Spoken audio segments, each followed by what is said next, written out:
All right, well, welcome back to Beyond Freight. I'm Kaylin, this is my partner. Gassan? And we are recruiters here in-house. And today we are going to play a Would You Rather Trucker Edition.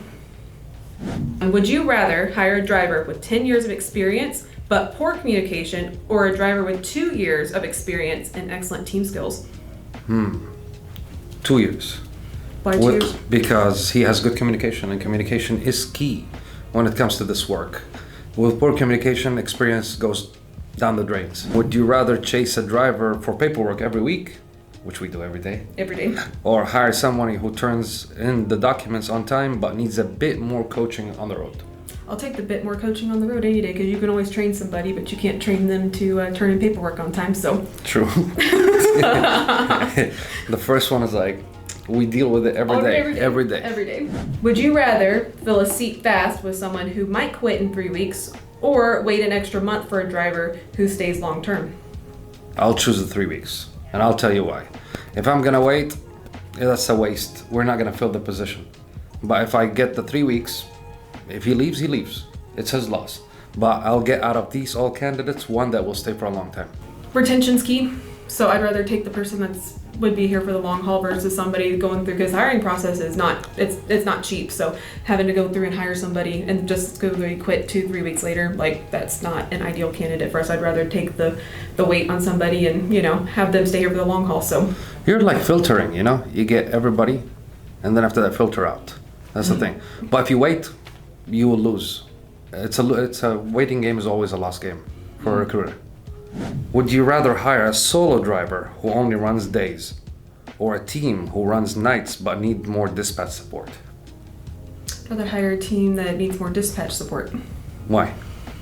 Because that team's going to be running for a lot longer and they can go, they can run nights, they can run days, they can run, whatever, that flexibility is there, versus the person that says, I can only run, from this time to this time, because in this industry, flexibility is also key. It's one of the big things, so. True. Yeah. I agree. Honestly, it's like, needs more dispatch. Teams is always the best, actually. If you run solo and running only days, you're losing on everything else. It's not productive, neither for the driver and neither for the company in general. Would you rather work with a driver who prefers texting only, or one who calls you or calls your phone 6 times a day? 6 times a day. At least he wants the job. He does want the job. That's just 6 times a day. That's just dedication. I like him. It's 17 times a day. We had a record of a guy. Actually, I like that guy so much because he's like, he wants the job. It's like, but you get somebody that you're following and then texting, and he's lazy, and it doesn't work. It doesn't work. Like, I would choose the guy that bugs me than the guy that actually is trying to, like, I'll think about it. Well, and then you also lose out on a lot of your communication too when you're texting somebody versus actually having a conversation. Exactly, yeah. So. Miscommunication happens always with the texting. Yep. It's not accurate. Would you rather hire somebody who looks great on paper but gives off red flags in the interview, or someone who stumbles in the interview but has glowing referrals? I'm going to take somebody that stumbles in the interview but has glowing referrals. And the reason why is because not everybody's an interview person, you know what I mean? And some people kind of crack and succumb to that kind of pressure, which is okay, it's totally normal, but I'd rather take that person, because if that person's a good driver, if that person's going to be there for the long haul, if that person's going to be a hard worker, then heck yeah, I'll take that person. So Perfect. Would you rather hire someone who fits the job or someone who fits the culture? Ooh, that's a good one. Honestly, I'd probably say fits the culture a little bit better, just because anybody can check off boxes, right? Like, you can always go through and say, hey, they fit, meet minimum requirements here, here, and here, and here. But it kind of takes that special type of person to be able to fit this culture in this industry. So I would probably go with culture. What about you? The job.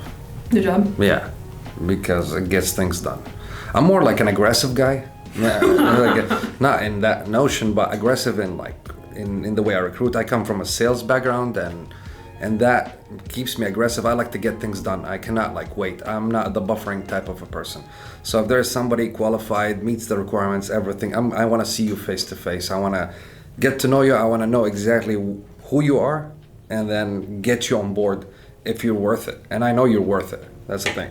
And that's my notion. The culture is something, for me, is during time. It's he will adapt to the culture of the company. culture involves protocols, habits, things inside the workforce that are basically will come through time in my perspective. Would you rather train a green but hungry driver or constantly rehire experienced drivers who bounce for 5 cents more a mile? The first one. I want hungry guys. I'm aggressive. I need the hungry guys. Yep. I mean, I wish. I mean that there's areas that you can train certain people. Some people will not be qualified due to, of course, obstacles with insurance, things like these. These come into factors like of hiring them. But I rather get a fresh guy that I can mold myself. Molding these guys, the durability is good, but these guys that bounce, they're already used to it. So you're not gonna expect a reliability out of them, or, I mean, duration of work with them. Yeah. So yeah, for definitely the hungry guy. Yeah, for sure. Yeah. I agree with that. Would you rather pick the driver who's ready today or the one who checks every box but still needs a week to decide? They're ready today. Yeah. If you don't know what you want, I don't want to hire you. Yeah. That's the basic of it. And I don't mean to insult anybody, but realistically, it's like if you're going to a job, if you're gonna think about it, that means you don't know what you want. Know what you want, then apply for a job. So the guy who's ready is, for me, is a priority because he knows what he wants and he knows what he's looking for, and he took the time and research before he started talking. Yeah. No, I agree. I agree with that. So. Would you rather hire someone who's all business, no BS, or someone who's great with people but not always on schedule? Ooh. Can I say both?